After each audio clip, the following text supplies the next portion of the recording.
Hello. How am I coming in? Can you see me? Can you hear me? Welcome, Metika, Frank, and Vivian.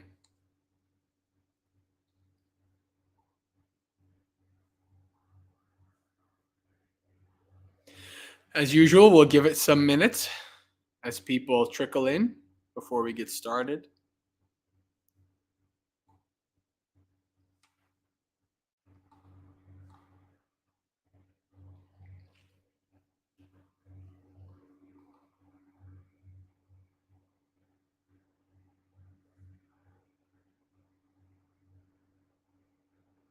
Hello, Diego.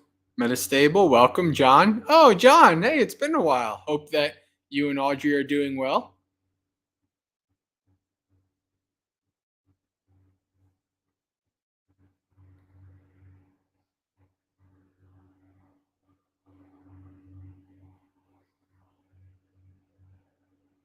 Starting in December, we'll get back to doing morning monastery experience.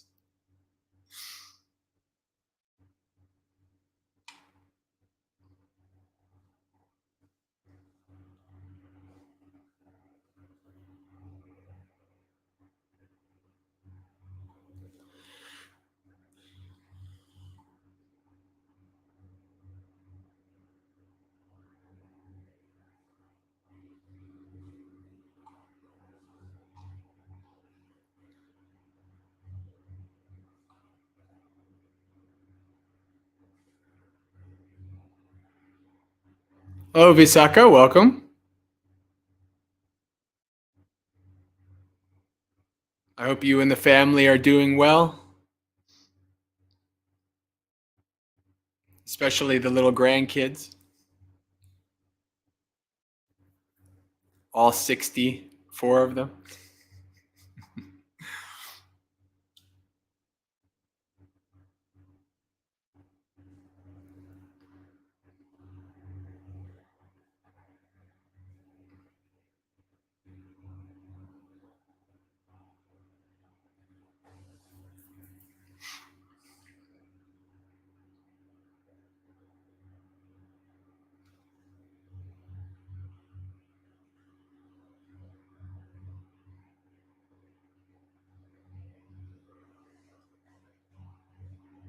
Welcome to people joining in. We're just giving it a few minutes before we get started.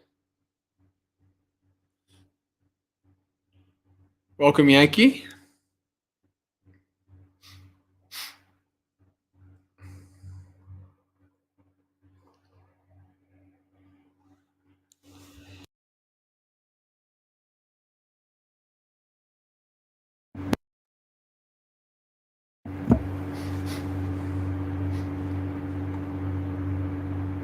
Hello, Dallas. Welcome.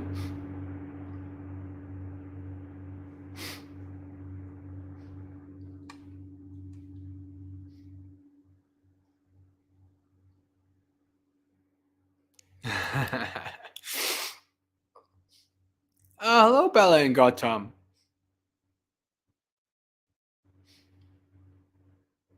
Hello, Jayanta. Welcome.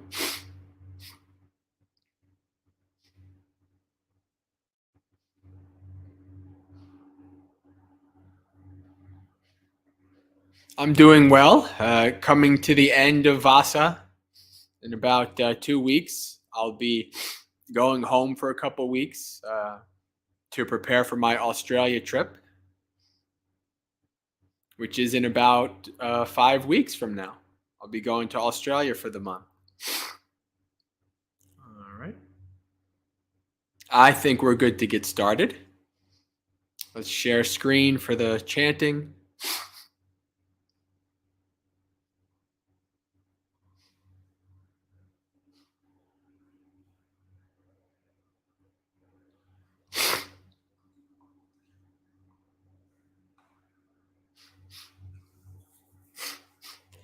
Namo tassa bhagavato arahato samma sambuddhassa. Namo tassa bhagavato arahato samma sambuddhassa. Namo tassa bhagavato arahato samma sambuddhassa.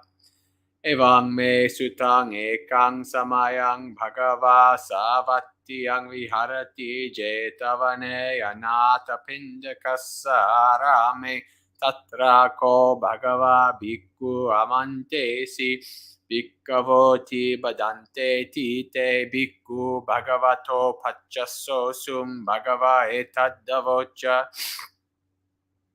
Mettaya bhikkhave chetu vimuttiya asevataya bhavitaya bahulikataya yani kataya vatukataya anuttitaya parichataya susamaradaya ekadasa anisangsa patikanka katame ekadasa Sukang supati sukang patibujjati napapakang supinang passati manusanang piyohoti amanusanang piyohoti devata rakanti nassa aggiva visangva sattangva kamati tuvatang chittang samadhyati mukkavano vipasidati asamulho Kalang karoti uttaring appati vajjanto brahmaloko upaggohoti Mattiya bhikkave chetu vimuttiya sevataya bhavitaya bahulikataya yani kataya vatukataya anuttitaya parichittaya susara maradaya ime ekadasani sangsa patikankati idangavocha bhagava attamanate bhikkhu bhagavato vasitang abhinandunti.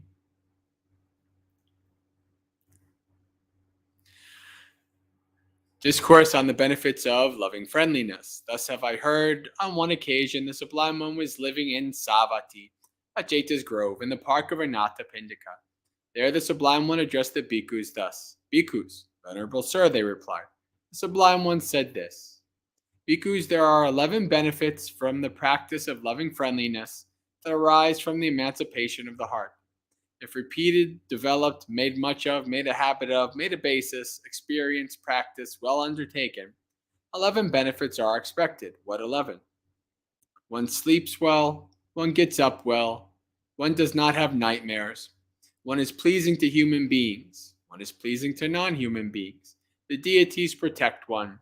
Neither fire nor poison nor weapon can affect one. One's mind becomes calm immediately. One's complexion brightens. One dies without confusion. And beyond that, if one does not comprehend the highest, one goes to the world of the Brahmas. Bhikkhus, these are 11 benefits from the practice of loving friendliness that arise from the emancipation of the heart.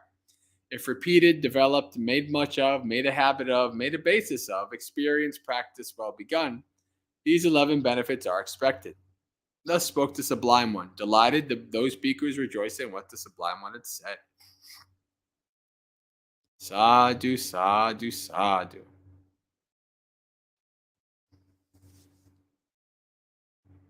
All right. Let's see, who have we had? Welcome, Sin. Okay, friends. It's Monday night, and that means it is another evening of Dhammapalooza, a 2-hour festival of Dhamma for the Maggasekha community to come together to do a variety of Dhamma-related activities, including chanting, meditation, and maybe some Q&A, maybe some Dhamma teaching, sutta readings. We'll see, because each Dhammapalooza is different. It is because it is a community-led and guided event. This means that your input is requested and welcome. So for the next couple of minutes in the chat, if you have a question you'd like me to talk to answer, if you have a topic you'd like me to talk about, if you have something that you would like the community to discuss, then you can put that in the chat, and we can do that. And of course, as always, I do have a sutta waiting in the wings. Just in case nobody has anything, we can read a good sutta of the Buddha.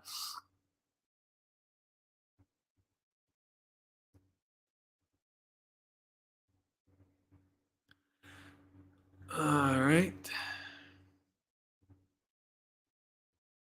So I do have a few little quick questions just on the metta stuff here. And once again, as always, feel free to talk to each other in the chat. Even if I'm talking, if you're talking to each other, whatever, that's fine. You're not interrupting me. You're not, disrespecting me. That's fine. This is a community event. So the communities to come together, chat, get to know each other, things like that. So look at Visaka Elaine is asking how other people in the community are. That's a very good thing. So I'm curious what hearts released by love. I don't know. I'm going to assume what this is, metta ceto vimutti. So metta, limitless goodwill. Ceto vimutti means release of mind. Of course, in the Thai forest tradition in Thailand, they like to translate chitta as heart. So this is a release of mind by metta. So when you're full of anger, agitation, aversion, ill will, resentment, you practice lots of metta, and then your mind is freed from that aversion. That's your mind is released. So that's what that is pointing to.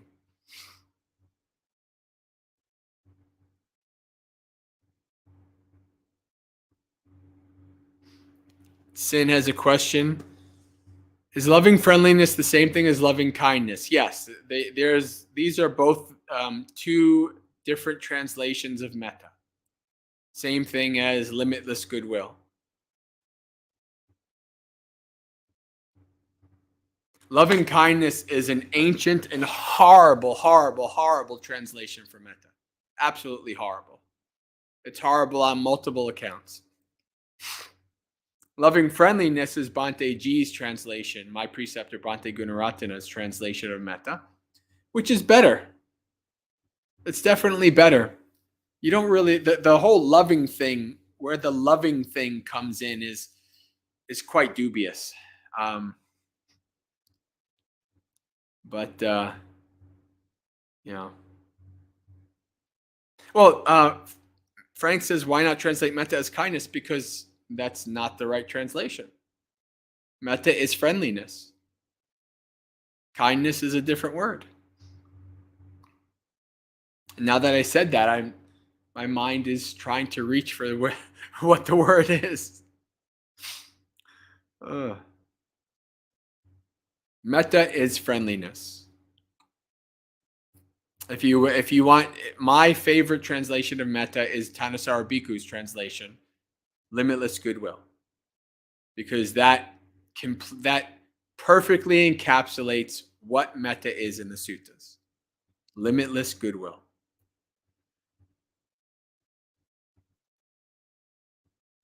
Diego, I see your question, but since we're in the weeds of metta translation, I'm going to handle that first before going to your question.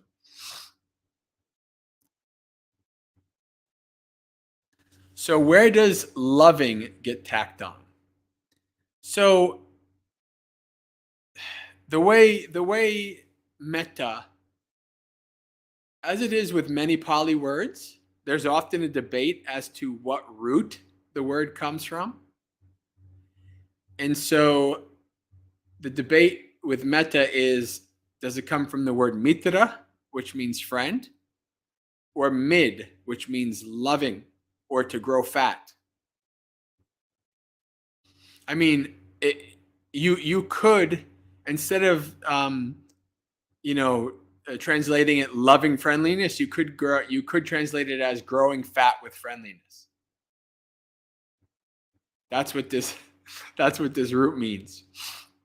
Right? To grow fat with friendliness, to grow large with friendliness, right? To grow your mind large with friendliness.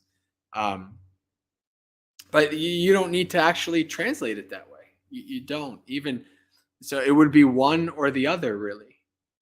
I think goodwill, friendliness is the best way to really kind of understand.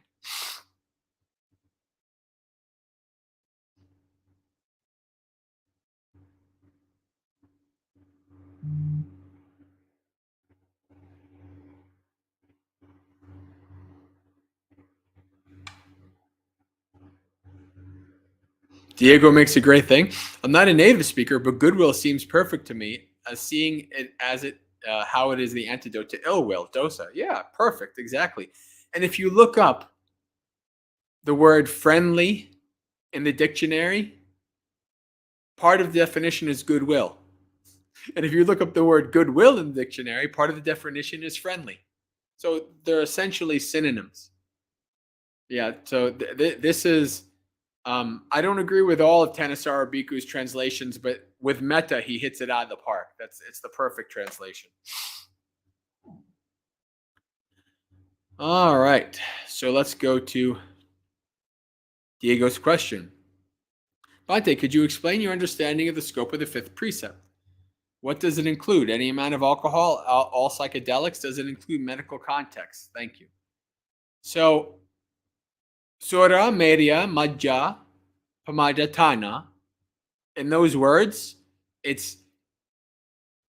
there's 3 words for intoxicants there.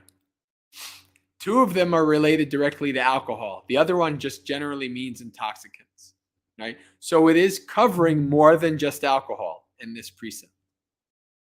It's quite clear that it's covering more than just alcohol. Although some people will debate that.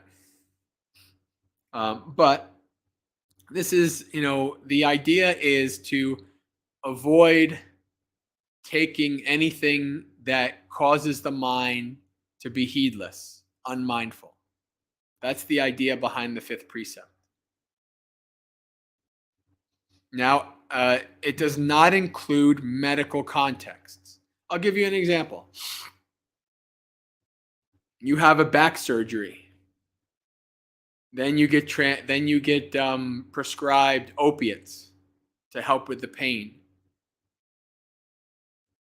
And you take the opiates. And they make you feel really good and kind of out there and things like that. And then weeks or months later, you're healed up from the surgery, but you like to keep taking the opiates.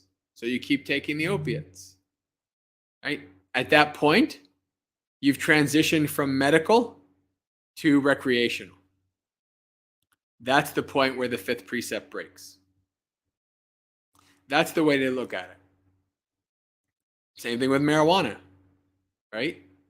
Marijuana can be very helpful for a lot of medical remedies. The minute you start taking it for, recreational purposes, the fifth precept breaks. This is how it should be understood. What is the intention behind why you are using it? That's the most important aspect of the precept. To be really honest with yourself.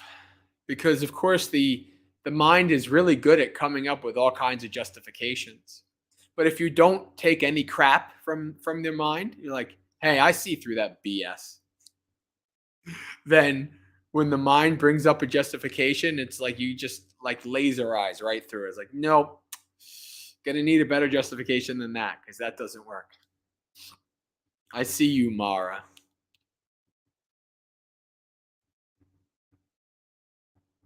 And yeah, it would be total restraint from alcohol. Right? Total giving up of alcohol and anything that causes any kind of heedlessness. That's the fifth precept. And even if the argument is, well, I only have 1 glass of wine a night. At that point, it becomes an object of craving and letting go. Sacrifice. What's more important? The 1 glass at night, or the fact that you've given up something, that you've sacrificed? He says, I really don't need it. Why don't I just follow the precept in full? I'm sure some people, it might take a while to get to that point. But I think it's a good thing to have that full restraint from any kind of intoxicants.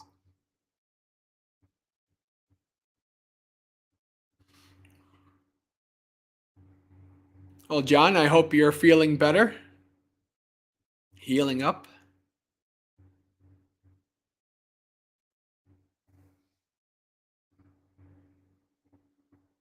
All right, I've come to the end of the chat.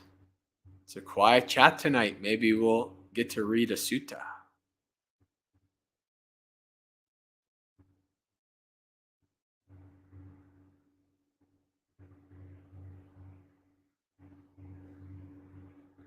I'll give it another minute to see if the chat needs to catch up.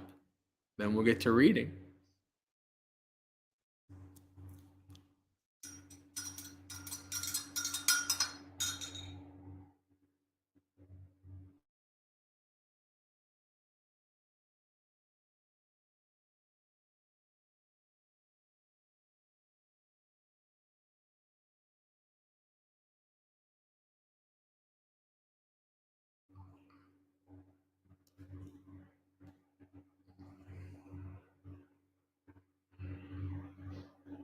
Oh, hello, Josh.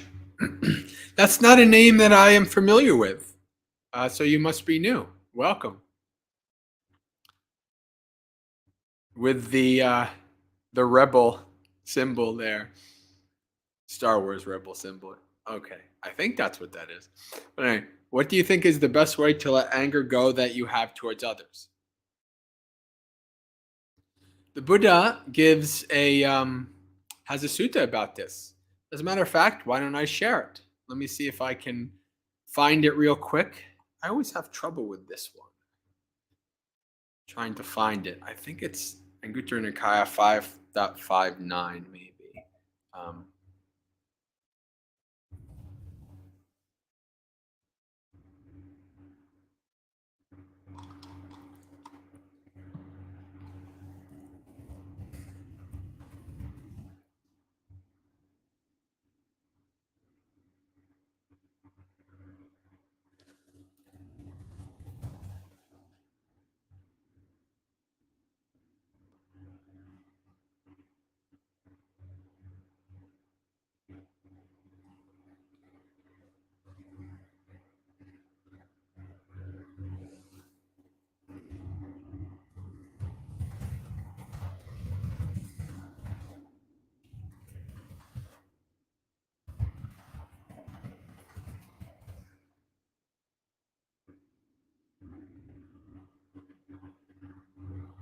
5.162. There we go. All right. Wow, I'm way off.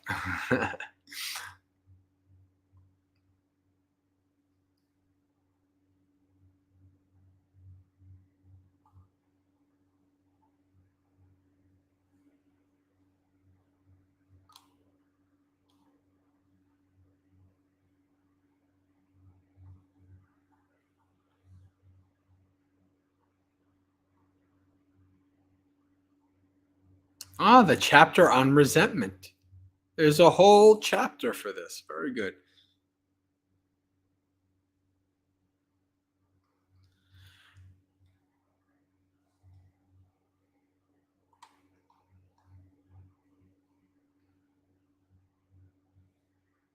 Okay, let's share the screen.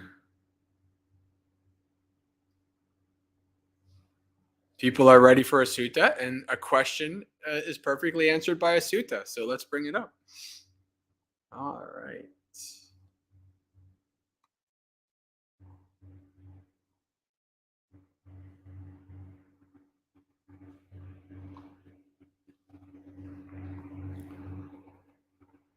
Bhante Sujato has it translated as getting rid of resentment. I'm used to the Bhikkhu Bodhi translation, the way he says it. And that's why I have to get used to Bhante Sujato's one. So,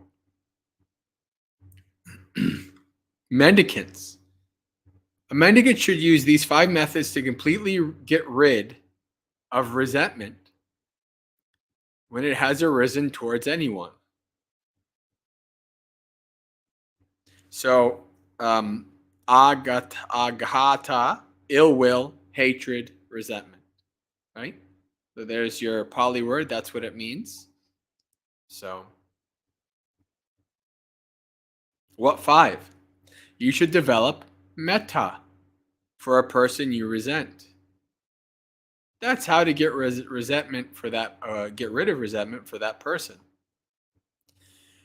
You should develop karuna, compassion, for a person you resent. That's how to get rid of it.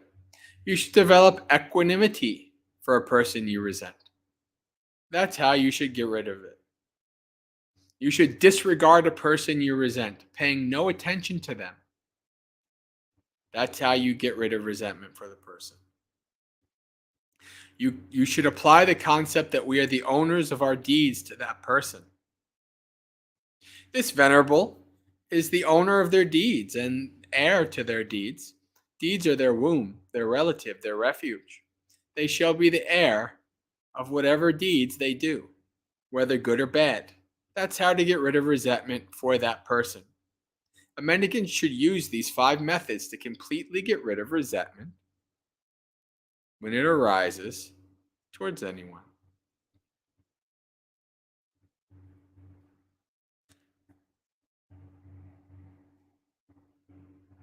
So we see here, Buddha gives us 5 ways. First is metta, practicing metta, practicing limitless goodwill. Second is compassion, developing compassion for the person. Third is equanimity. You see here, this is kind of like a stepping down. Right, first is lots of goodwill. Try to have lots of goodwill for the person. If you can't have goodwill for the person, have compassion for the person.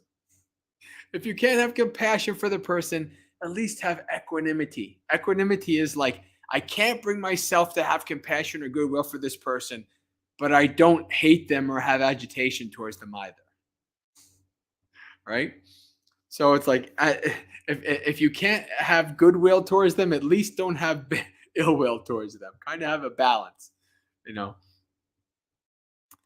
And then the next is to just avoid them.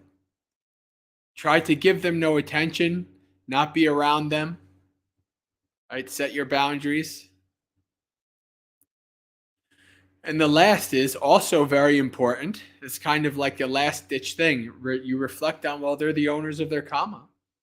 It's not in a way it's like karma's a bitch, they're gonna get theirs. I hope they get theirs. So that's not what this means. This is a reflection on the fact that people do unskillful things, including yourself, and that's never going to lead to anything good. It's going to lead to their suffering and the harm of others. So it's very important here. It's very important to reflect on these things, right? The best way to let anger go that you have towards others. And sometimes you have anger because maybe they hurt you, maybe they harmed you. And a lot of times also that kind of trauma, that vulnerability, that harm needs time, needs maybe even like therapy, therapeutic interventions and things like that. Needs lots of working through your traumas and your problems to get to the point where you can practice letting go. But applying that and applying these 5 things, then over time, it's not an instant thing, but over time, then you can start to let go of anger that you have towards others.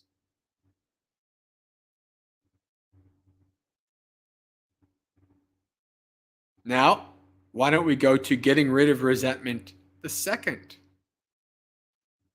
While we're on the subject,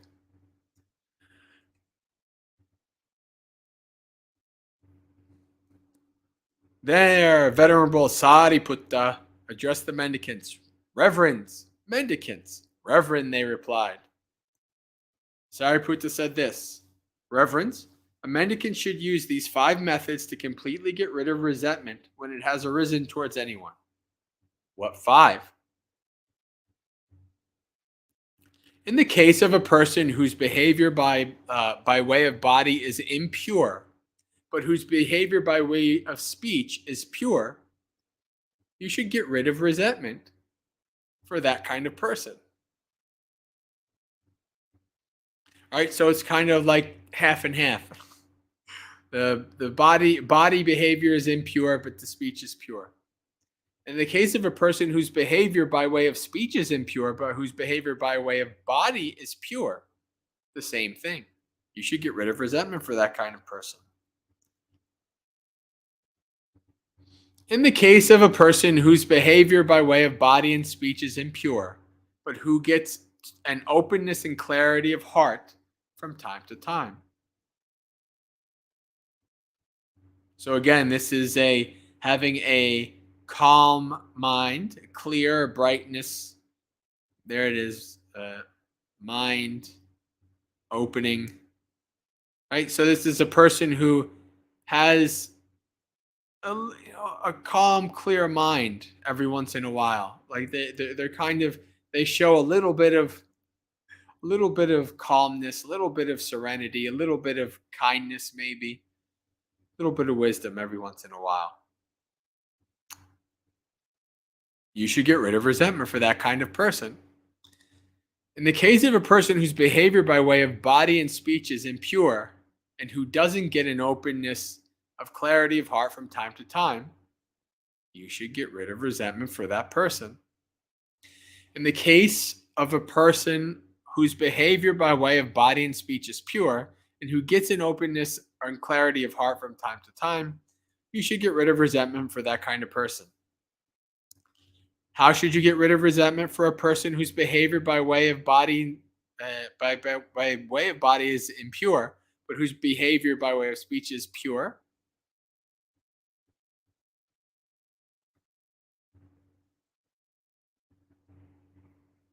Suppose a mendicant wearing rag robes sees a rag by the side of the road. They'd hold it down with the left foot, spread it out with the right foot, tear out what was intact, and take it away with them. In the same way, at that time, you should ignore the person's impure behavior by way of body and focus on their pure behavior by way of speech. What is this? This is focusing in on the good part of somebody, right? Not overly focusing on the negatives.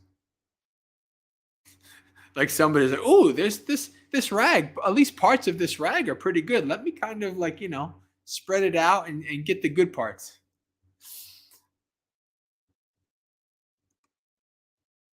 That's how you should get rid of resentment for that person. How should you get rid of resentment for a person whose behavior by way of speech is impure, but whose behavior by way of body is pure? Suppose there was a lotus pond covered with moss and aquatic plants. Then along comes a person struggling in the oppressive heat, weary, thirsty, and parched. They'd plunge into the lotus pond, sweep apart the moss and aquatic plants, drink from their cupped hands, and be on their way. In the same way, at the same time, you should ignore that person's impure behavior by way of speech and focus on their pure behavior by way of body. Right? So you have like that, a nice refreshing pond, but it's all full of all kinds of moss and algae and all such things. You just sweep it away and enjoy the pond.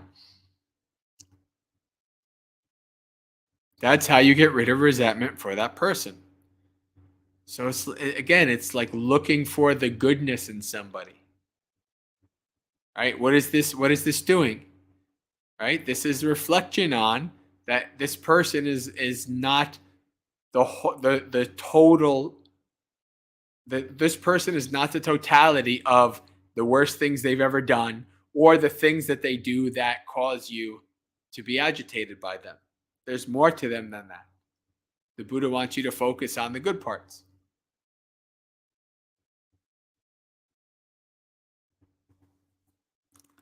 Suppose, how should you get rid of resentment for a person whose behavior by way of body and speech are impure, but who gets an openness and clarity of heart from time to time. Suppose there was a little water in a cow's hoof print. Then along comes a person struggling in the oppressive heat, weary and thirsty and parched. They might think, this little bit of water is in a cow's hoof print. If I drink it with my cupped hands or a bowl, I'll stir it and disturb it, making it undrinkable. Why don't I get down on all fours and drink it up like a cow? Then be on my way. So that's what they do. In the same way, at the same time, you should ignore that person's impure behavior by way of speech and body, and focus on the fact that they get an openness and clarity of heart from time to time. That's how to get rid of resentment for that person. How should you get rid of resentment for a person whose behavior by way of body and speech is impure, and who doesn't get an openness and clarity of heart from time to time? Suppose a person was traveling along a road, and they were sick, suffering, gravely ill, and it was a long way to a village, whether ahead or behind, and they didn't have any suitable food or medicine, or a competent carer, or somebody to bring them within a village. Then another person traveling along the road sees them and thinks of them with nothing but compassion, kindness, and sympathy. Oh, may this person get suitable food or medicine, or a competent carer, or someone who is to bring them within the village. Why is that? So that they don't come to ruin right there. In the same way, at that time, you should ignore that person's impure behavior by way of speech and body, and the fact that they don't get an openness and clarity of heart from time to time, and think of them with nothing but compassion, kindness, and sympathy. Oh, may this person give up bad conduct by way of body, speech, and mind, and develop good conduct by way of body, speech, and mind. Why is that? So that when their body breaks up after death, they're not reborn in a place of loss, a bad place, the underworld, hell. That's how to get rid of resentment for that person. Isn't this very wise? It's kind of similar to what I was explaining in the last one. That's very good.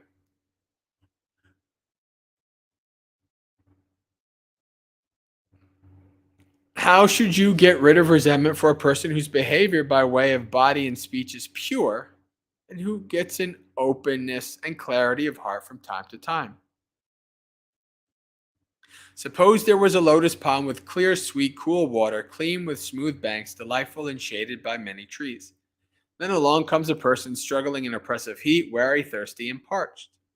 They'd plunge into the lotus pond to bathe and drink, and after emerging, they'd sit or lie right down there in the shade of the trees.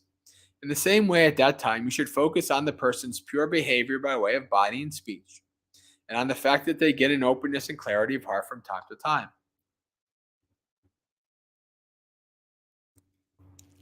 That's how to get rid of resentment for that person. Relying on a person who is impressive all around, the mind becomes confident. A mendicant should use these 5 methods to completely get rid of resentment when it has arisen towards anyone. Very wonderful. Very wonderful. Great advice to put into practice. You can put it right into practice right now.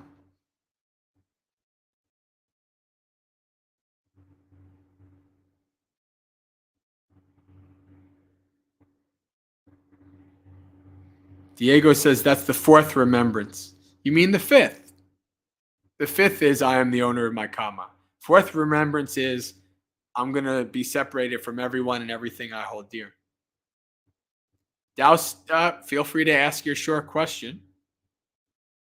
Zin says, suttas are so great. Yes, exactly. Bhante Sujato translate metta as love. That's interesting. No, it's horrible. It's not good. Well, this is the thing. This is what I tell people. I don't know. I do not know any. There's no English translation that's perfect. There's no English translator that translates every word perfect. That's just not how it goes. Um, and yeah, translating metta just as love is just it's the opposite of what I'm trying to do.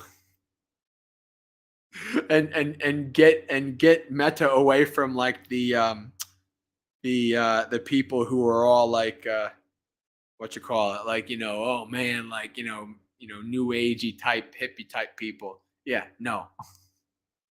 It makes my job harder.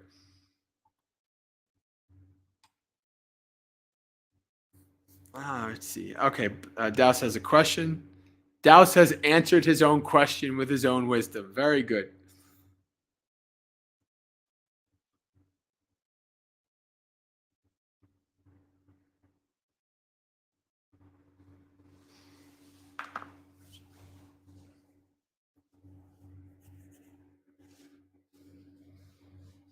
If you want to bring it up, you can, Douse.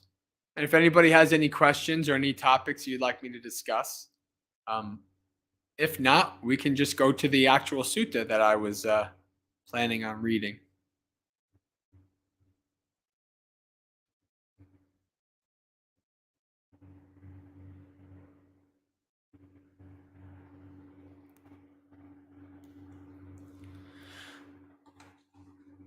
It's just about how various mind states, anger, metta, sadness, or whatever makes certain thoughts arise and makes it very compelling to follow them.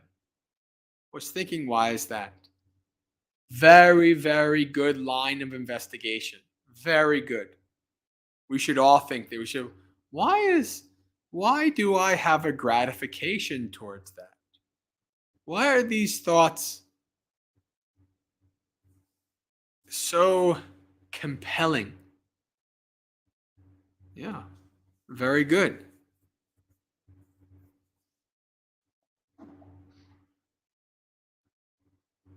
I guess one thing I would say to that is one of the main reasons I think is that we don't question them. We just automatically accept them. So we don't actually think about them. We don't think like, oh, this is compelling. It's just arises. We automatically accept it and we run with it. But we investigate and we question. Then we see why are these so compelling? Why do I just keep getting totally enthralled by these thoughts, these emotions, these thoughts that are arising?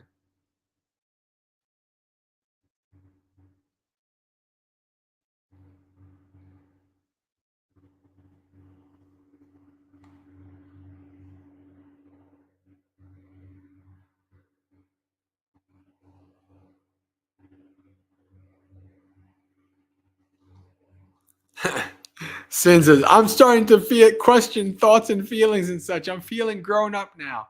You are growing up in the Dhamma. Very good. Very good.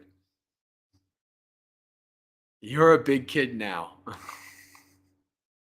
A big Dhamma kid.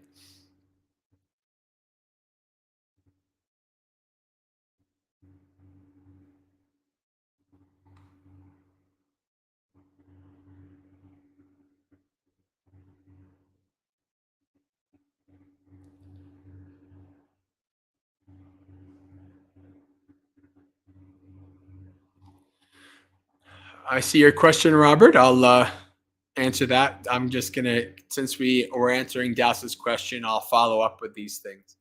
To me, this heavily points out at anatta. Yes, exactly, that these thoughts are not ours. For one can try to reason out these dumb thoughts, and it's not going out anywhere. For these mind states, just make these thoughts compelling to follow, even if one understands they're pointless and stupid. Yeah, very good. I agree. I feel very attached to decisions where I can't know the outcome. Non-moral, mundane decisions of finances. I struggle with anxiety about if I made the right choice. Any thoughts? Well, it seems like what um, you're. I would say it seems like you're attached to those decisions because of fear of uncertainty. That's what it looks like to me. Right? You can't know the outcome. Did you make the right choice, etc. So it's a fear and a paralysis related to an uncertainty. The way to get over that is to try to become comfortable with uncertainty. One of the ways you can start to do that is reflecting on, um, you know, when thinking about uncertainty, our mind always goes to the worst possible things that can happen. But actually, good things can happen too. And even if bad things do happen, it turns out to be better for us in the long run. There's the stories or people will say like, I got fired from my job and I thought it was the worst thing that ever happened to me, but it turned out to be the best thing that ever happened to me. All right. So it's uncertainty and fear of uncertainty, not liking uncertainty. That's the important thing. Huang Li, I just found you on Dhamma Wheel's post about James the Giant disrobing. So glad to be here. Ah, welcome, welcome. Yeah, that's very good. James the Giant and I were monastic pen pals for about a year or two.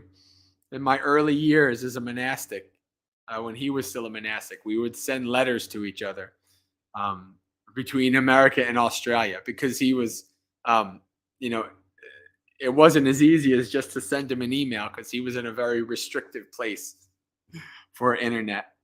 So we would just send letters. That was pretty cool. James is a good guy. And I'm glad that you found. I guess I have a. Oh, that's right. I have a link to the YouTube on my bio.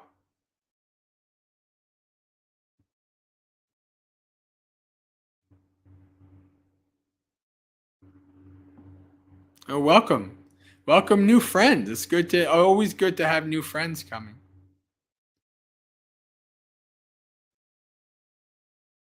My divorce led me to the Dhamma. Best thing that ever happened. Bad things aren't always bad. Thanks, Banda. Exactly. Exactly.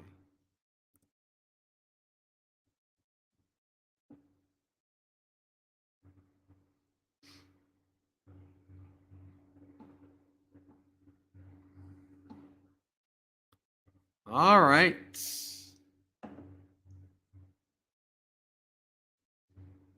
Why don't we read a sutta? Then we will do our guided meditation.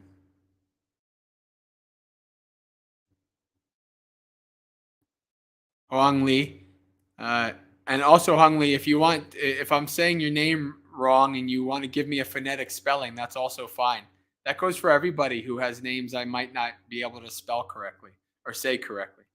I'm a big fan of Ajahn Brahm, so always trying to look for people's experience in Bodhinyana. Yeah. I'm going to be in Bodhinyana. Let's see. 9/26, 10, in about a month and a half. Somewhere's around there, I should be in Bodhinyana down in Australia. All right. I am also a big fan of Ajahn Brahm, although more in my earlier years than now. I don't really follow his things and stuff like that these days, but I did in my early days, definitely.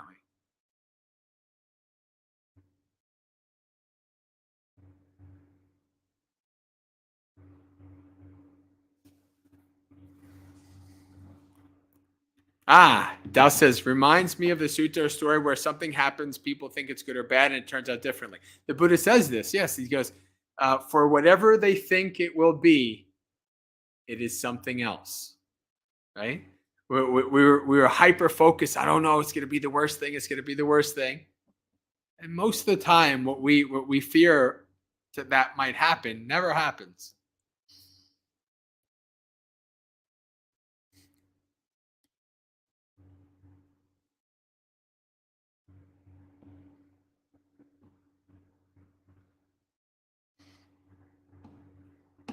All right. Let's read.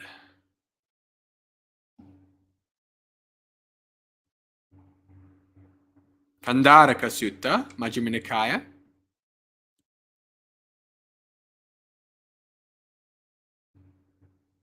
So I have heard, with Kandaraka.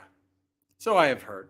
At one time, the Buddha was staying near Champa, on the banks of the Gaggara lotus pond, together with a large sangha of mendicants. Then Pessa, the elephant driver's son, and Kandaraka, the wanderer, went to see the Buddha. When they had approached, Pessa bowed and sat down to one side. But the wanderer, Kandaraka, exchanged greetings with the Buddha and stood to one side. He looked around the mendicant Sangha, who were so very silent, and said to the Buddha, "It's incredible, Master Gotama. It's amazing how the mendicant Sangha has been led to practice properly by Master Gotama. All the perfected ones, the fully awakened Buddhas, in the past or the future, who lead the mendicant Sangha to practice properly, will at best do so like Master Gotama does in the present."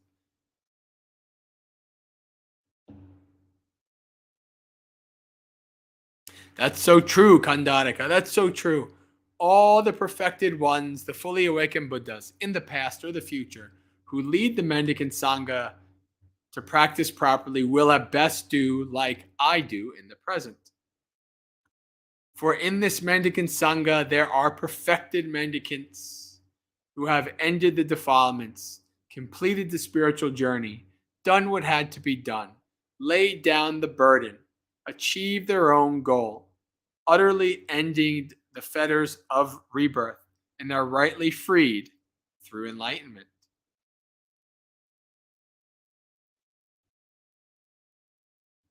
And in this mendicant Sangha, there are trainee mendicants who are consistently ethical.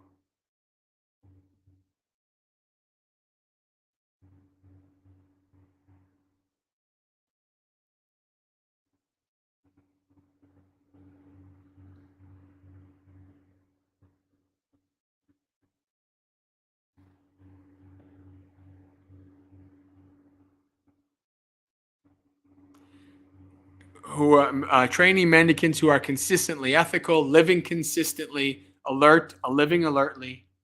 They meditate with their minds firmly established in the four kinds of mindfulness meditation. Te chatusu satipatthane su supatitanchita viharanti. They dwell with their minds firmly established in the four foundations of mindfulness. I love that line. That's a good line. It's when a mendicant, what for? It's when a mendicant meditates by observing an aspect of the body, keen, aware, and mindful, rid of desire and aversion for the world. They meditate observing an aspect of feelings, keen, aware, and mindful, rid of desire and aversion for the world. They meditate observing an aspect of the mind, keen, aware, and mindful, rid of desire and aversion for the world. They meditate observing an aspect of principles, keen, aware, and mindful, rid of desire and aversion for the world. When he had spoken, Pessa said to the Buddha,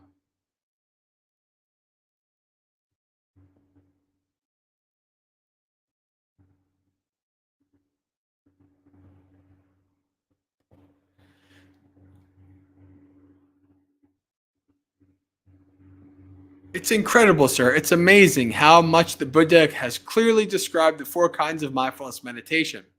They are in order to purify sentient beings." This is the first line of Satipatthana Sutta, right?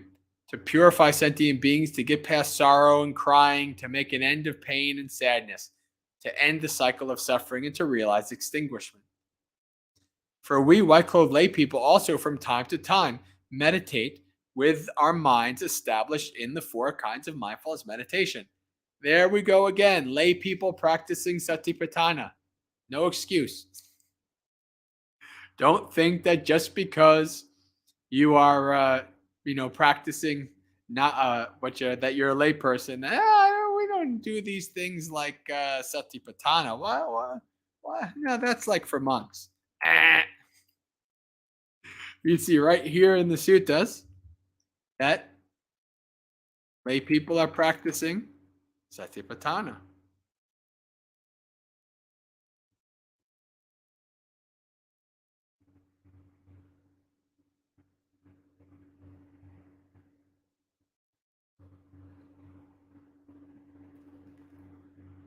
We meditate observing an aspect of the body, feelings, mind, principles, keen, aware, and mindful, rid of desire and aversion for the world. It's incredible, sir. It's amazing how the Buddha knows what's best for sentient beings, even though people continue to be so shady, rotten, and tricksy. Right? So this sutta is for you people who are all like, humans are a virus. I can't stand human beings. But there, this one's for you, right? We have Pesa talking about poor human beings. Such little compassion for humans. For human beings are shady, sir. Let's see the Pali here. Gaha nanyetang. A hiding place, entangled, impenetrable. There's some interesting connotations to that word. But human beings are shady, sir, while the animal is obvious. How many is that like people today? Is like, I can't, people are all this, but animals are so nice. They love me. My pet loves me. It reminds me of people like that today. But animals are obvious. Animals are so much better, right? This is an elephant tamer, elephant driver. For I can drive an elephant in training. And while going back and forth in Champa, it'll try all the tricks and bluffs, ruses and feints that it can. But my bond servants, employees, and workers behave one way by body, another by speech, and their minds another.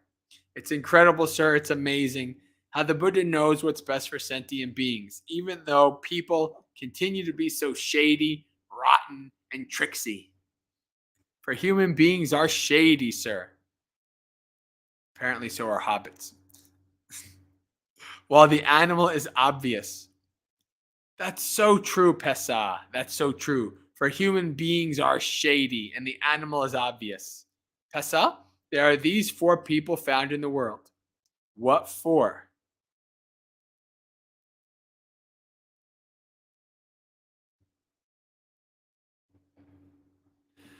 One person mortifies themselves, commits to the practice of mortifying themselves. One person mortifies others, committed to the practice of mortifying others.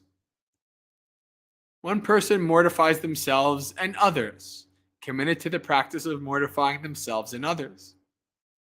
One person doesn't mortify either themselves or others, committed to the practice of not mortifying themselves and others.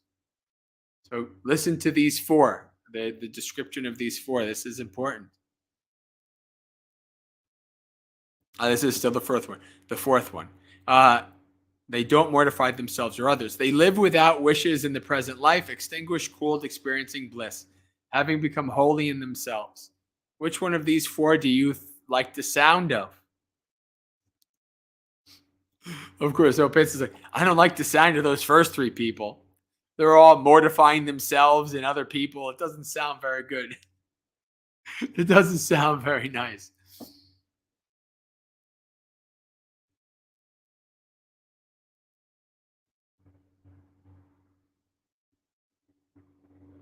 See? Paritapa, tormenting, afflicting, mortifying. Right? They're tormenting themselves and others. They're afflicting themselves and others. Mortifying themselves and others. I don't like the sound of those first 3. Neither do I. I only like the sound of that last person who doesn't mortify either themselves or others. But why don't you like the sound of those first 3 people? The Buddha asks. Sir, the person who mortifies themselves does so even though they want to be happy and recoil from pain. That's why I don't like the sound of that person. The person who mortifies others does so even though others want to be happy and recoil from pain. That's why I don't like the sound of that person. The person who mortifies themselves and others does so even though both themselves and others want to be happy and recoil from pain. That's why I don't like the sound of that person. The person who doesn't mortify them either themselves or others, living without wishes, extinguished, cooled, experiencing bliss, having become holy in themselves, does not torment themselves or others, both of whom want to be happy and recoil from pain. That's why I like the sound of that person. Well, now, sir, I must go. I have many duties and much to do. That's one of my favorite funny layperson lines in the suttas. We must go, have many duties and much to do.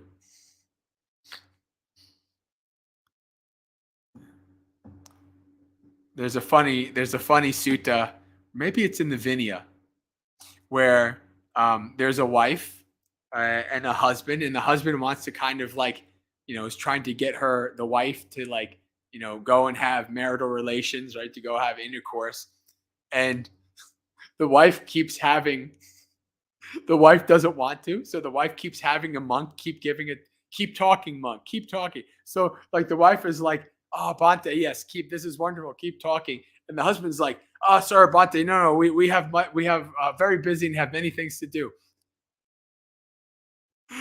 So you see this poor monk getting like this. That's what it was. It was a monastic rule about being very wary about getting wrapped up in between the back and forths of lay people like that. But it's really funny. Like you have like the wife going, no, keep talking, Bhante. It's very good Dhamma. The husband's like, oh, we're very busy. We have much to do. Go away now. All right.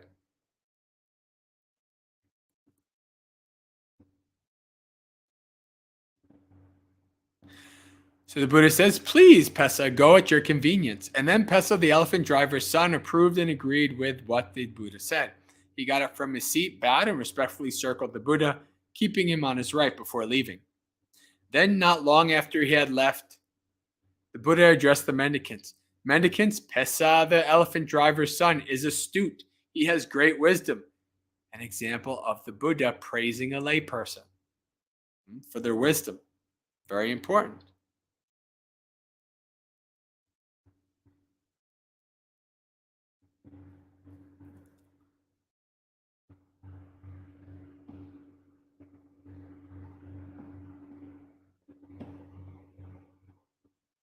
If he had sat here a little longer so that I could have analyzed these four people in detail, he would have greatly benefited.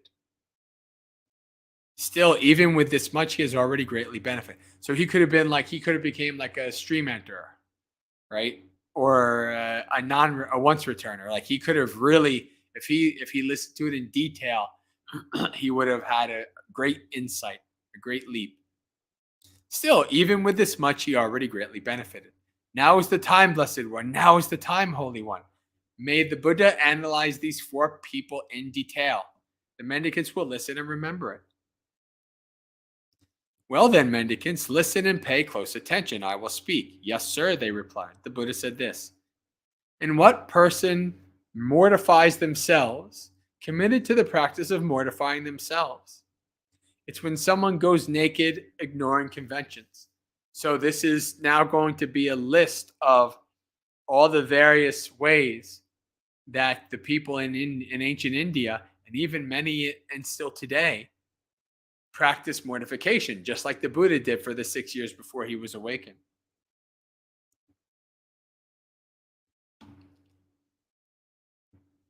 They lick their hands and don't come or wait when called. They don't consent to food brought to them or food prepared for them or an invitation for a meal.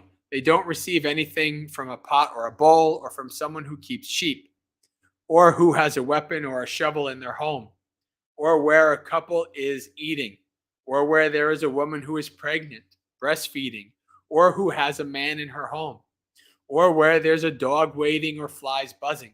They accept no fish or meat or liquor or wine or drink no beer. They go to just one house for alms, taking just one mouthful, or two houses, just two mouthfuls, or up to 7 houses and 7 mouthfuls. They feed on 1 saucer a day, 2 saucers a day, up to 7 saucers a day. They eat once a day, once every second day, up to once a week, and so on, even up to once every 2 weeks. They live committed to the practice of eating food at set intervals. They eat herbs, millet, wild rice, poor rice, water lettuce, rice bran, scum from boiling rice, sesame flour, grass, or cow dung. They survive on forest fruits and fruits, or eating fallen fruit.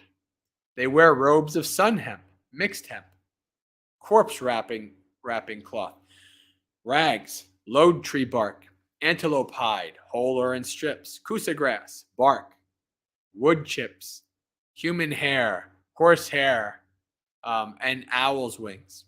They tear out their hair and beard, committed to this practice. They constantly stand, refusing seats.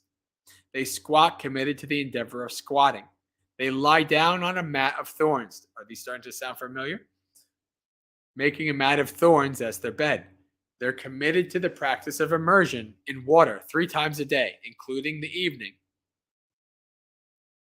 And you thought modern people bathe a lot. And so they live committed to practicing these various ways of mortifying and tormenting the body. This is called a person who mortifies themselves, being committed to the practice of mortifying themselves.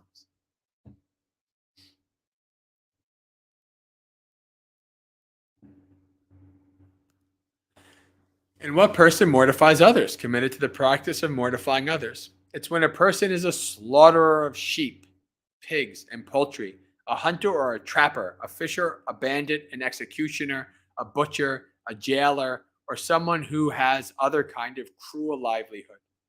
This is called a person who mortifies the others, being committed to the practice of mortifying others. And what person mortifies themselves and others, being committed to the practice of mortifying others, themselves and others? It's when a person is an anointed aristocratic king or a well-to-do Brahmin. He has a new temple built to the east of the city. He shaves off his hair and beard, dresses in a rough antelope hide, and smears his body with ghee and oil. Scratching his back with antlers, he enters the temple with his chief queen and the Brahmin high priest. There he lies on bare ground strewn with grass. The king feeds on the milk from one teat of a cow that has a calf of the same color. The chief queen feeds on the milk from a second teat. The Brahmin high priest feeds on the milk from the third teat. The milk from the fourth teat is served to the sacred flame. The calf feeds on the remainder. He says, slaughter this many bulls, bullocks, heifers, goats, rams, and horses for the sacrifice. Fell this many trees and reap this much grass for the sacrificial equipment. His bondservants, employees, and workers do their jobs under threat of punishment and danger, weeping with tearful faces. This is called the person who mortifies themselves and others, being committed to the practice of mortifying themselves and others. And what person doesn't mortify either themselves or others, but lives without wishes, extinguished, cooled, experiencing bliss, having become holy in themselves? The chat's rather quiet. I guess either people have fallen asleep, gone away, or are enraptured by the chief priests and kings sucking on the editor, on the teats. Yes, Visaka, eating cow dung. Yeah. It's when a realized one arises in the world, perfected, a fully awakened Buddha, accomplished in knowledge and conduct, holy, knower of the world, supreme guide for those who wish to train, teacher of gods and humans, awakened and blessed. That's the 9 qualities of the Buddha. He has realized with his own insight in this world, with its gods, Maras, and Brahmas, this population, with its ascetics and Brahmins, gods and humans, and he makes it known to others. He teaches Dhamma that's good in the beginning, good in the middle, and good in the end. Meaningful and well phrased.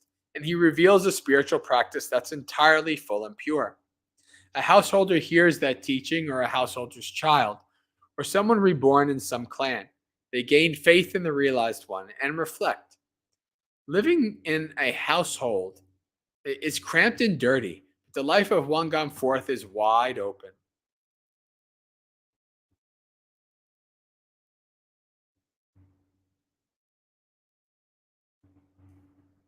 Hello, Sindhu. Welcome. Living in the house is cramped and dirty, but the life of one gone forth is wide open. It's not easy for someone living in a home to lead the spiritual life utterly full and pure like a polished shell. Why don't I shave off my hair and beard, dress in ochre robes, and go forth from the lay life to homelessness?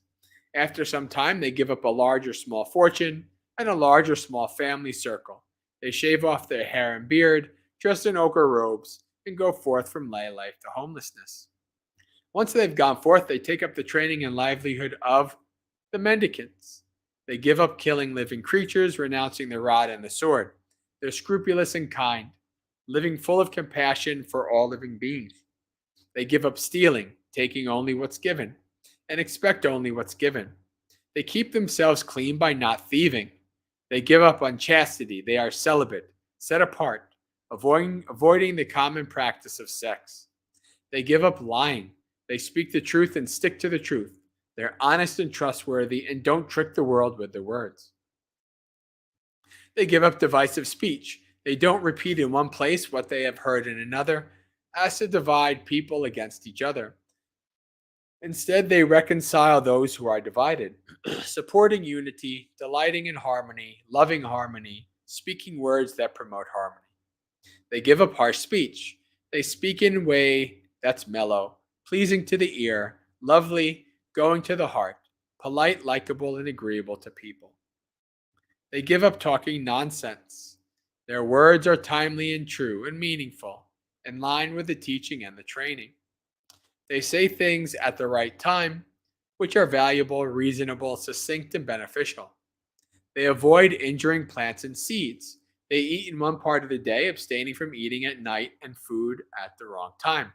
They avoid dancing, singing, music, and seeing shows. They avoid beautifying and adorning themselves with garlands and perfumes and makeup.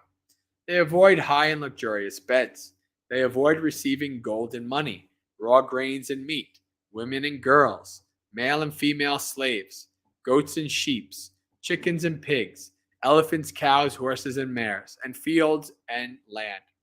They avoid running errands and messages, buying and selling, falsifying weights, metals, or measures, bribery and fraud, cheating and duplicity, mutilation, murder, abduction, banditry, plunder, and violence. They're content with robes to look after the body and alms food to look after the belly. Wherever they go, they set out taking only these things. They're like a bird, wherever it flies. Wings are its only burden. In the same way, a mendicant is content with robes to look after the body and alms food to look after the belly. Wherever they go, they set out taking only these things. When they have this entire spectrum of noble ethics, they experience a blameless happiness inside themselves. When they see a sight with their eyes, they don't get caught up in its features and details.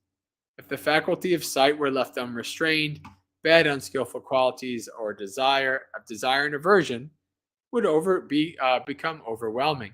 For this reason, they practice restraint, protecting the faculty of sight and achieving its restraint. When they hear a sound with their ears, a smell and odor with their nose, a taste with their tongue, a feel a touch with their body, they know a thought with their mind. They don't get caught up in its features and details. If the faculty of mind were left unrestrained, bad, unskillful qualities of desire and aversion would become overwhelming. For this reason, they practice restraint, protecting the faculty of mind and achieving its restraint. When they have this noble sense restraint, they experience an unsullied bliss inside themselves. They act with situational awareness when going out and coming back, when looking ahead and aside, when bending and extending the limbs, when bearing the outer robe, bowl and robes, when eating, drinking, chewing, and tasting, when urinating and defecating, when walking, standing, sitting, sleeping, waking, speaking, and keeping silent. When they have this noble spectrum of ethics, this noble contentment, this noble sense restraint, and this noble mindfulness and situational awareness, they frequent a secluded lodging, a wilderness, the root of a tree, a hill, a ravine, a mountain cave, a charnel ground, a forest, the open air, a heap of straw. After the meal, they return from alms round, sit down cross-legged, with their body straight, and establish mindfulness right there. Giving up desire for the world, they meditate with a heart of rid of desire, cleansing the mind of desire. Giving up ill will, they meditate with a mind rid of ill will, full of compassion for all living beings, cleansing the mind of ill will and malevolence. Giving up dullness and drowsiness, they meditate with a mind rid of dullness and drowsiness, perceiving light, mindful and aware, cleansing the mind of dullness and drowsiness. Giving up restlessness or remorse, they meditate without restlessness, their mind peaceful inside, cleansing the mind of restlessness and remorse. Hello, Tiangyo. Welcome. John is listening to the sutta without sloth and torpor. Very good. Very good. It's a very wordy sutta. There's a lot in it. This whole line you actually see in Digha Nikaya number 2, Fruits of the Holy Life. So the Buddha is saying, like, a Buddha arises in the world, and somebody becomes a monastic, then they practice, and then so it's like going through. This is why I haven't been stopping, because it's just a continuously, it's like a gradual practice, and it's going to end up with the person becoming awakened. Giving up doubt, they meditate having gone beyond doubt, not undecided about skillful qualities, cleansing the mind of doubt. They give up these 5 hindrances, corruptions of the heart that weaken wisdom.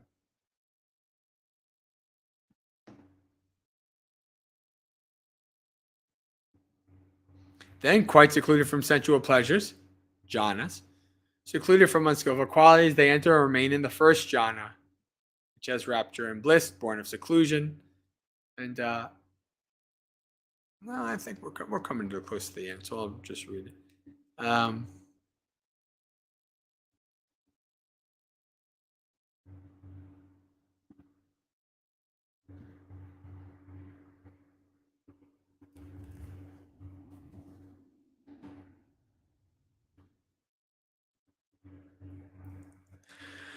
As the placing of the mind and keeping it connected are still, they enter and remain in the second jhana, which has the rapture and bliss born of immersion, with internal clarity and confidence and unification of mind, without placing the mind and keeping it connected. With the fading away of rapture, they enter and remain in the third jhana, where they meditate with equanimity, mindful and aware, personally experiencing the bliss of which the noble ones declare. Equanimous and mindful, one meditates in bliss.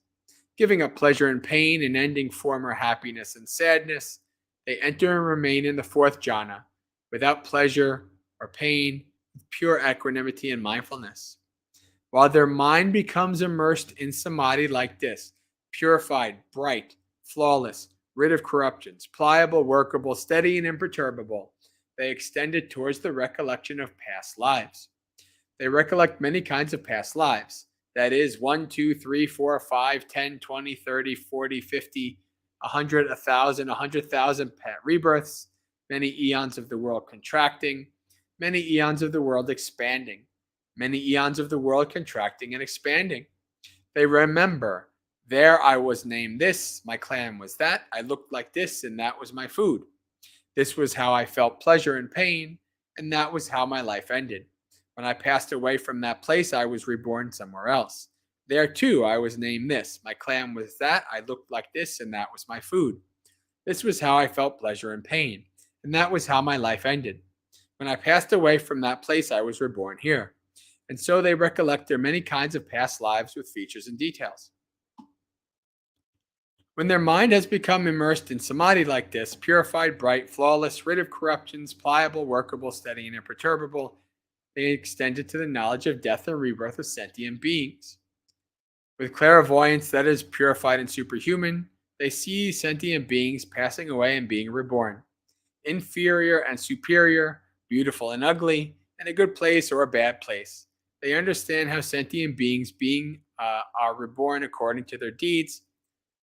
These dear beings did bad things by way of body, speech, and mind. They spoke ill of the noble ones. They have wrong view, and they chose to act out of that wrong view. When their body breaks up after death, they're reborn in a place of loss, a bad place, the underworld, hell. These dear beings, however, did good things by way of body, speech, and mind.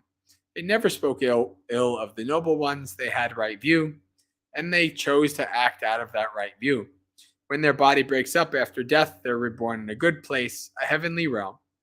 And so, with clairvoyance that is purified and superhuman, they see sentient beings passing away and being reborn, inferior and superior, beautiful and ugly, in a good place and a bad place. They understand how sentient beings are reborn according to their deeds. When their mind has become immersed in samadhi like this, purified, bright, flawless, rid of corruptions, pliable, workable, steady, and imperturbable, they extend it towards the knowledge of the ending of defilements. They truly understand what? The Four Noble Truths. This is suffering. This is the origin of suffering. This is the cessation of suffering. This is the practice that leads to the cessation of suffering. They truly understand these are defilements. This is the origin of defilements. This is the cessation of defilements. This is the practice that leads to the cessation of defilements. Knowing and seeing like this, their mind is freed from the defilements of sensuality, desire to be reborn in ignorance. When they're freed, they know they're freed. They understand rebirth is ended. The spiritual journey is completed. What had to be done has been done. There is no return to any state of existence. This is called a person who neither mortifies themselves nor others, being committed to the practice of not mortifying themselves or others.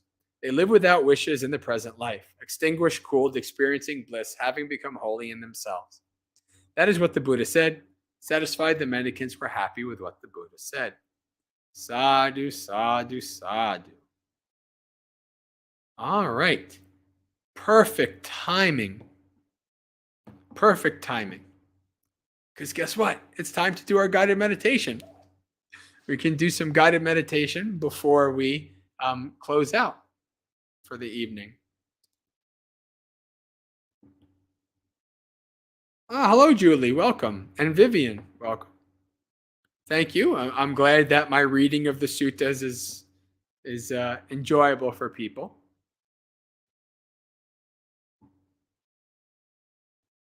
All right.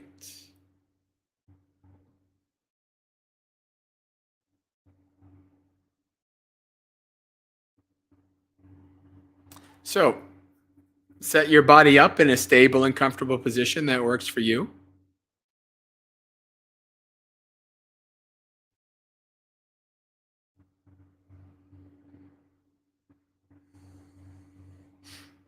We'll start by scanning through the body.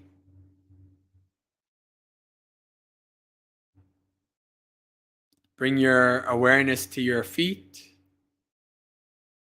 By bringing attention and focus to your feet, this means that can you focus on any sensation or feeling that arises there, such as the feeling of the feet pressing against the floor.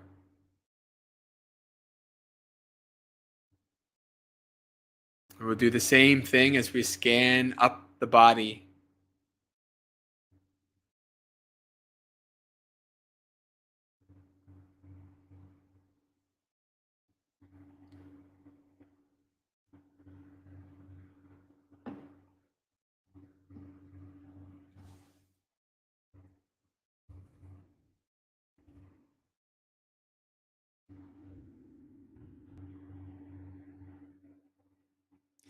Bring your focus up through the ankles, into the calves.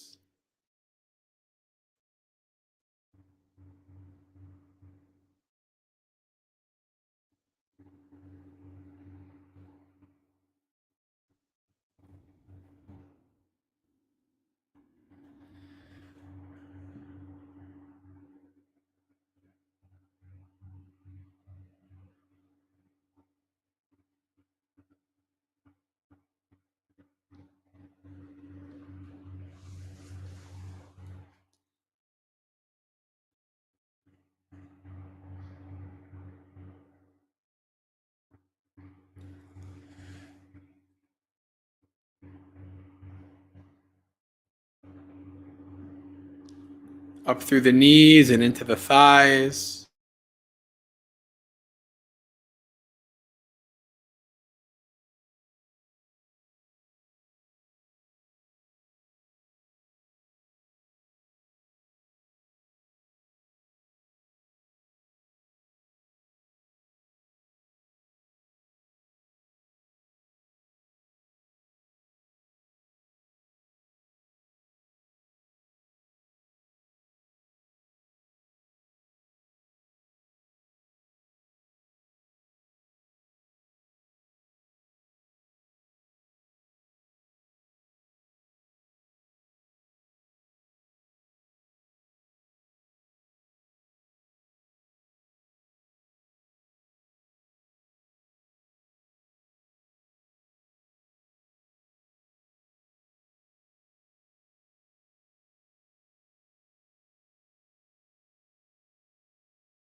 Up through to the hips and pelvis.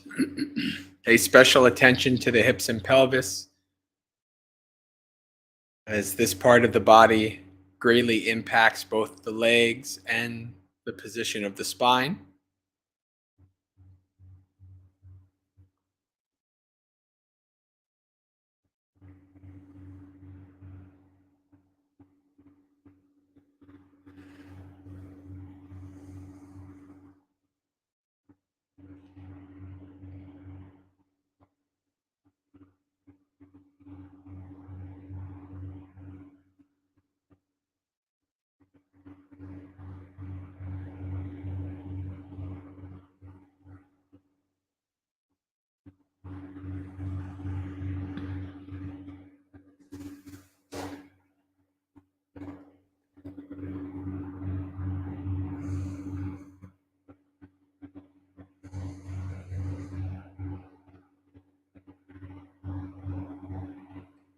Bring your focus and attention up the spine through the abdomen and the chest.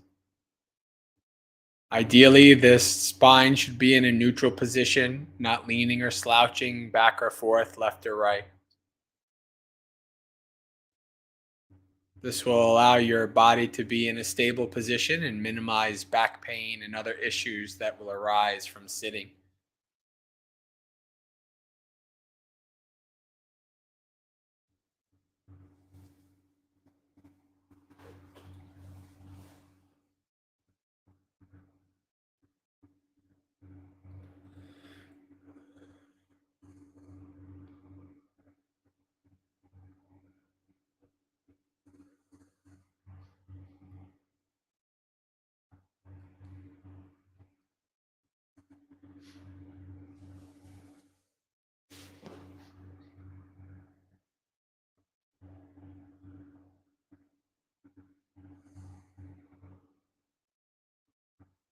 Up through to the shoulders.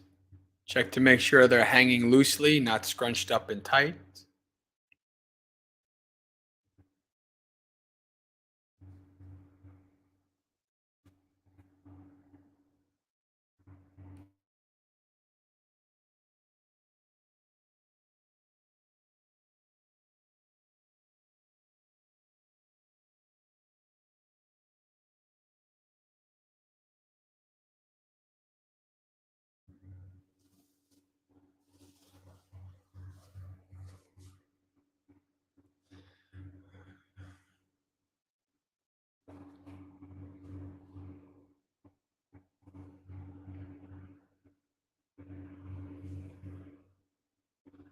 Down through the elbows and the hands.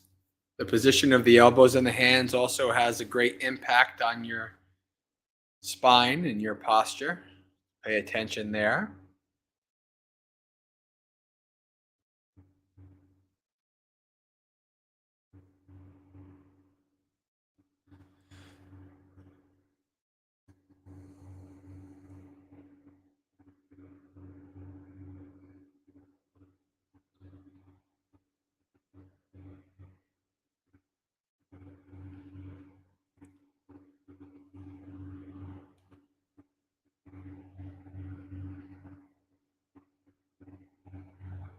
And then finally up to the head, checking that the head also is not leaning or slouching here or there.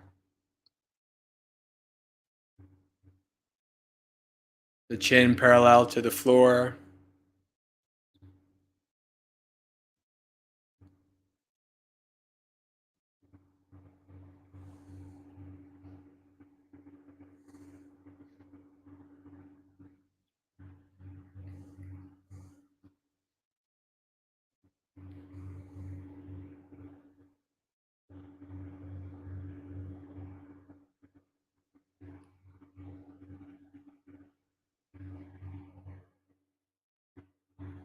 When you're ready, let the body go and take 3 deep breaths.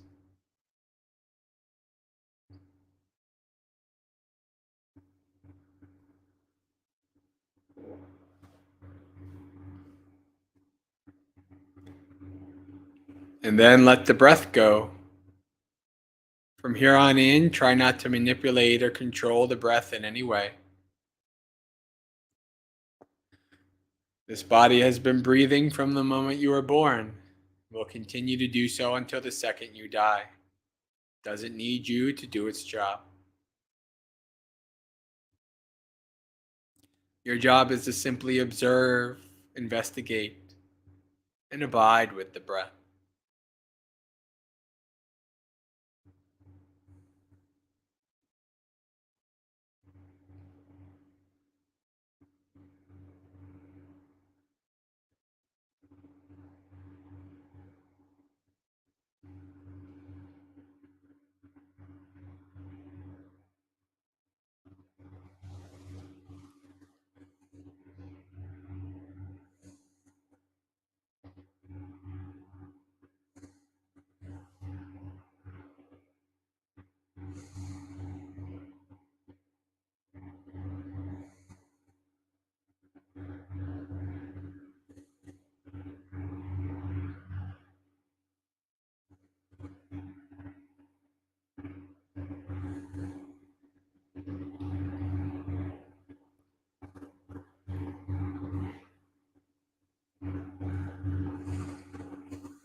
As you're following your breath,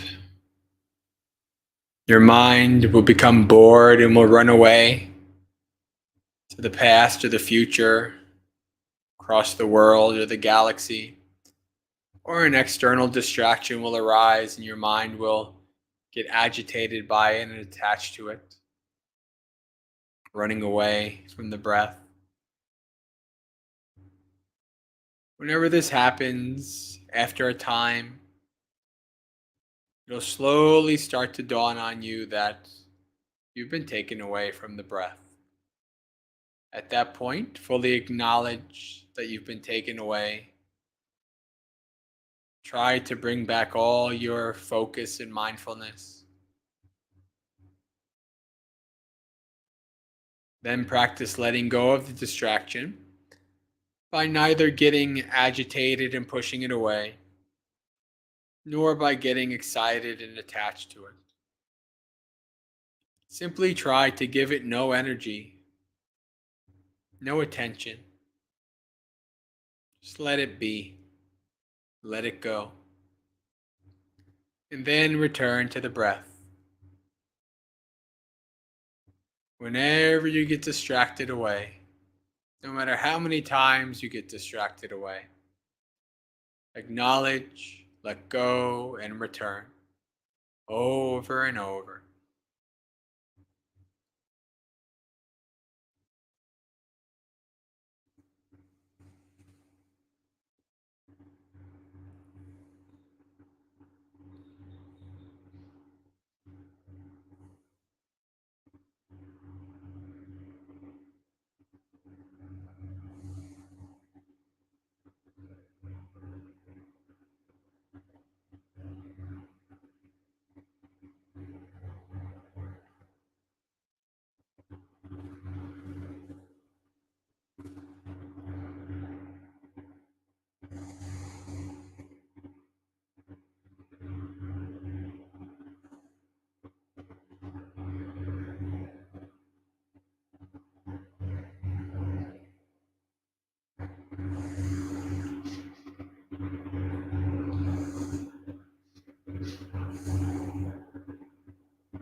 Let go.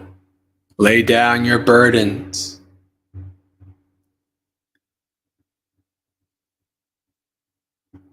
Return to the breath.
Acknowledge, let go, and return.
Acknowledge, let go, and return.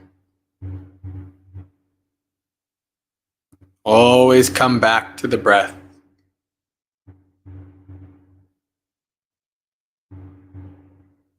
Follow the breath to a calm and tranquil mind.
Slowly open your eyes, becoming aware of the room around you.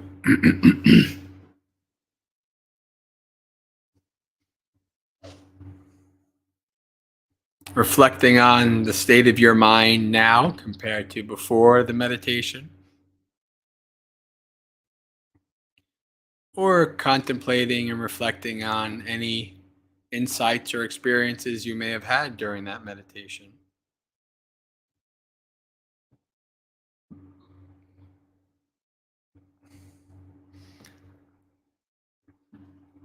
Let's read some Dhammapada verses for a little bit, a couple minutes, then we'll close out.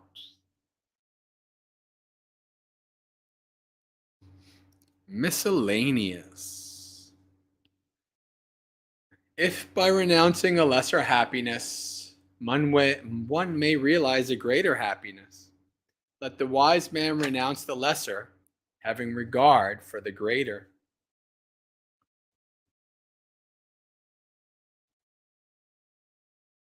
Entangled by the bonds of hate, he who seeks his own happiness by inflicting pain on others is never delivered from hatred. The cankers only increase for those who are arrogant and heedless, who leave undone what should be done and do what should not be done.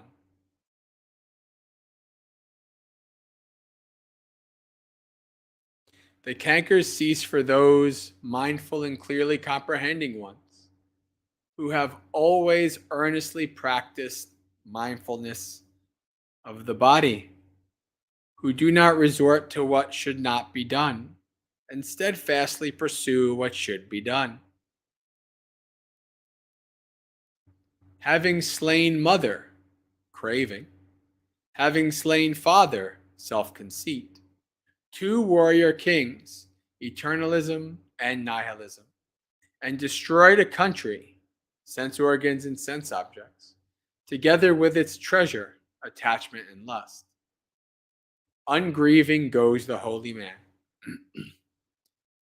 Having slain mother, father, two Brahmin kings, the two extreme views, and a tiger as the fifth mental hindrance, the five mental hindrances, ungrieving goes the holy man.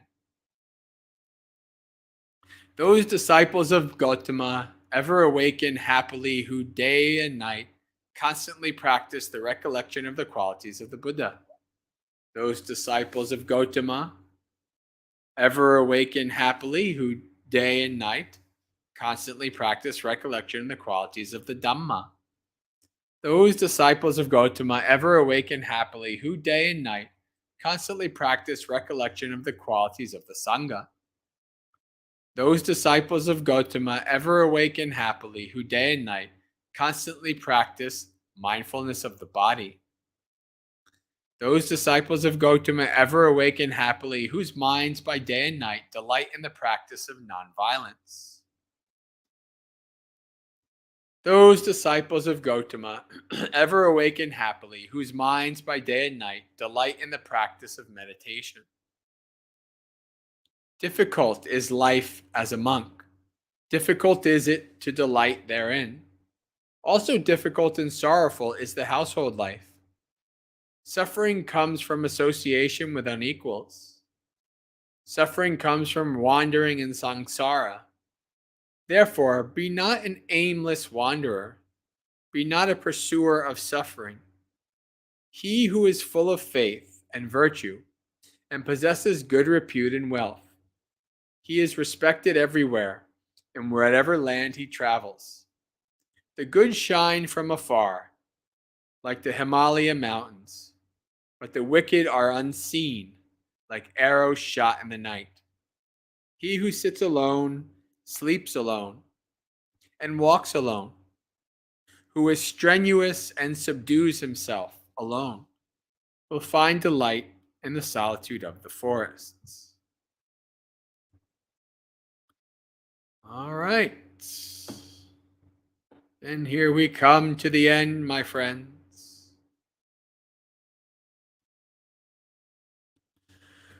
So, friends, now down to some business. A few people have joined new who come. This tends to happen. So, if you would like to find out more about various things I do, like online retreats, other things besides YouTube where I give teachings, like on Insight Timer, etc., you can go to the website down on the bottom, Maggasekha.org. And on that website, you can find anytime I do something new, I post an article about it. So you'll see. If you want to keep fully updated, you can on the right side um, of the screen, there's a place to put your email. You put your email in there, and every time I post, you'll get an email telling you that I posted something new. Likewise, on YouTube, you can subscribe, click the bell, all that jazz, and then you will get a notification by email when I post something new. Regular YouTube schedule is Mondays, 8 p.m. New York time. And sometimes I also do other things like Ask Abante and other videos. I've been a bit restricted and tired and busy being here for the Vasa, so I haven't done a lot of extra stuff for a couple months. But I think starting December, that will pick up again. Doing a variety of other things. There's lots of different videos and teachings and things like that on my YouTube channel. And also, if you would like to join the online Discord community that we have, Maggasekha Discord Sangha, which is a community that both studies and practices according to the early text, the suttas, as we read today, then you can send an email to the email given and ask for an invite. And then you can check us out, see if this community works for you. All right, friends. Let's share screen for the final sharing of merit.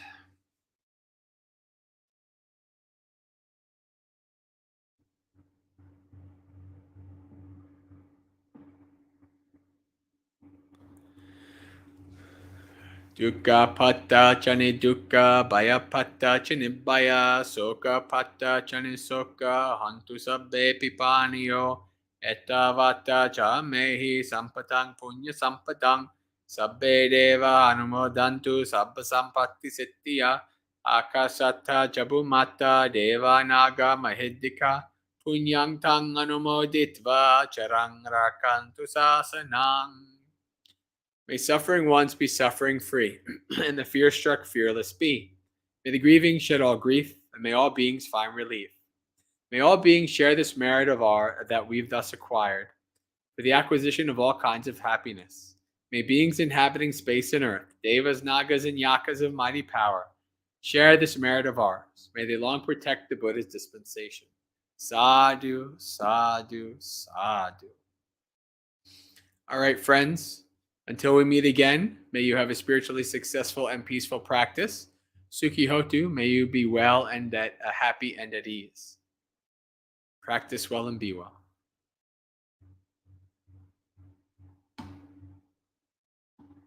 Hello, Jay Bowen. I think that's another person that I'm not familiar with, maybe, or at least not in a while.